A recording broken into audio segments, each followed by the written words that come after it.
पिंकी नितिन को अपने आंखों में दर्द की आंसू के साथ दिल की दुख भरी बातें कहते कहते कब सो गई पता नहीं चला। पिंकी की दर्द भरी कहानी को सुनकर नितिन को भी आंखों में आंसू आ गया।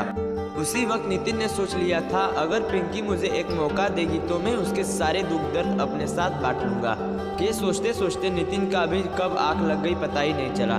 अगले दिन नींद खुली तो देखा कि एक होटल में बस रुका है। नितिन और पिंकी ने बस से उतरा और फ्रेश होकर नाश्ता करने जाने ही वाले थे। तभी नितिन ने पिंकी को कहा, चलो आज हम दोनों एक साथ नाश्ता करेंगे और नाश्ता करते करते दोनों मिलकर ढेर सारे बातें करेंगे। वह नाश्ता करने बैठ गया। तब पिंकी ने नितिन को पूछा, कल सिर्फ मेरे ही बारे में बात करते सो गए थे और तुम्हारे बारे में पूछना ही भूल गई थी। अच्छा तुम्हारे बारे में बताओ। नितिन ने हंसते हुए कहा, मेरे बारे में क्या बताऊं? पिंकी ने कहा, कुछ भी, जैसे तुम क्या करते हो, तुम्हारे जीवन में कोई है या नहीं? नितिन ने कहा, अच्छा मेरे त्रिपुरा में बीएसएफ में जॉब करता हूँ। मेरा नया बीएस में भर्ती हुआ है। ट्रेनिंग खत्म करके कुछ दिनों के लिए छुट्टी पे घर गया था और मेरा पहल पोस्टिंग त्रिपुरा में किया गया है। मेरा घर में मेरे माता पिता और एक छोटी बहन है और यही मेरी दुनिया है। अभी तक मेरी ज़िंदगी में कोई आया नहीं, लेकिन एक अच्छी लड़की की तलाश में। पिंकी ने कहा, अच्छी लड़की की मतलब? नितिन ने कहा, अच्छी लड़की मतलब बिल्कुल तुम्हारी तरह। पिंकी ने कहा, मेरी तरह क्यों? नितिन ने कहा, क्योंकि आज के ज़माने में तुम्हारी तरह अच्छे नेक दिल वाला मिलना बहुत ही मुश्किल है। पिंकी ने कहा, तुम मुझमें ऐसा क्या देखे जो तुम्हारे सामने अच्छा हो गया? नितिन ने कहा, कल ही मुझे पता चल गया था कि तुम्हारे दिल पानी की तरह साफ है। क्यों? अनजान में तुम्हारे साथ मेरी घड़ी टूट गया था और उसके लिए जो तुम्हारे मन में जो एहसास था वह और किसी में नहीं होता। खैर वह सब बातें छोड़ो, तुम अपना बताओ कि आगे क्या करना है।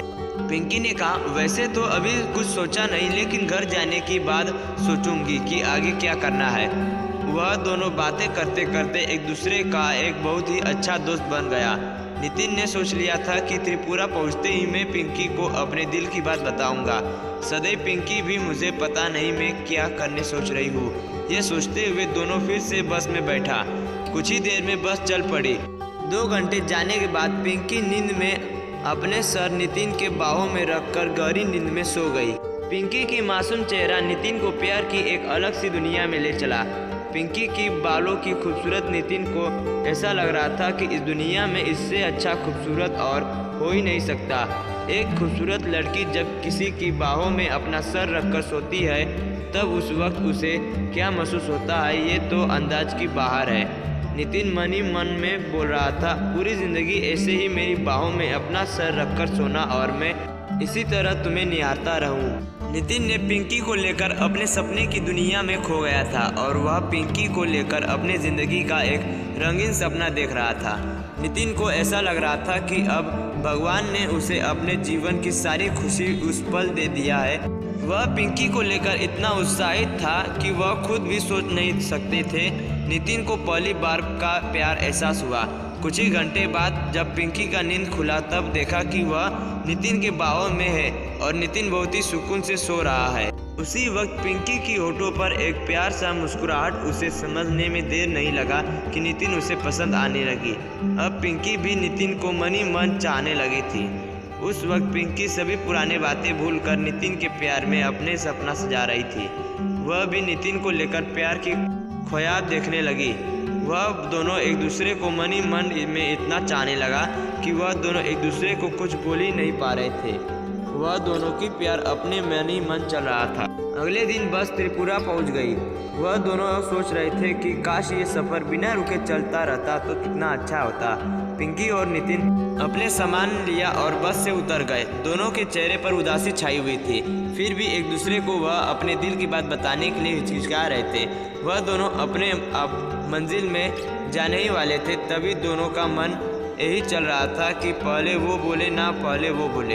तभी पिंकी ने नितिन को आवाज़ दी और कहा, नितिन सुनो। नितिन पिंकी के बात सुनते ही भागे आया और कहा, हाँ बोलो। पिंकी ने कहा, कुछ नहीं, अपना ख्याल रखना। पिंकी की ये बात कहते ही नितिन ने अपने प्यार का इजहार कर दिया। पिंकी, मैं तुम्हें जब पहली बार देखा तभी मुझे तुमसे प्यार हो गया। Love at first night. किया तुम मेरी ज़िंदगी का हमसफ़र बनोगी। नितिन की बात सुनकर पिंकी को इतनी खुशी हुई कि वह खुशी से झूम उठा और कहा, हाँ मैं भी तुम्हें बहुत प्यार करने लगी हूँ और तुम्हारे हमसफ़र बनने के लिए तैयार हूँ। नितिन ने पिंकी कहा, मैं तुम्हें वादा करता हूँ कि मैं आज से लेकर पूरी ज़िंदगी तक कोई शिकायत का मौका नहीं दूंगा। अब वह दोनों शादी कर लिया है और वह दोनों अपनी ज़िंदगी में बहुत खुश है।